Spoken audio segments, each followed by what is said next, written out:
अन्त हेलो सबैलाई नमस्ते। ल हेर्नुहोस् है, म चाहिँ अङ्कलको इयर प्याच लगाइदिँदैछु। उहाँको चाहिँ केस छैन, यस्तो छ, हेर्नु सक्नुहुन्छ तपाईँहरूले। उहाँको चाहिँ म एकदम इयर प्याच लगाएर एकदम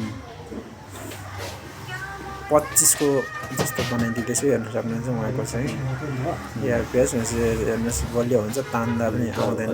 यो सब सुविधा चाहिँ गोर्खे सैलुनमा पाउनुहुन्छ तपाईँहरूले। तपाईँहरूको कसैको इच्छा छ, केस लाउने इच्छा छ भने तपाईँहरू गोर्खे सैलुनमा आएर कन्ट्याक्ट गर्न सक्नुहुन्छ। तपाईँहरूले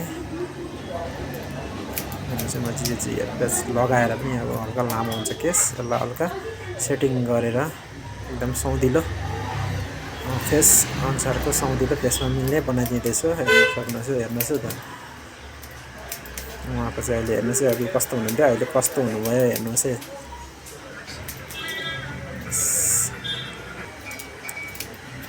तपाईँलाई यदि इयर प्याचको बारेमा जान्नु छ भने, बुझ्नु छ भने गोर्खे सैलुनमा आएर मसँग बुझ्नु सक्नुहुन्छ।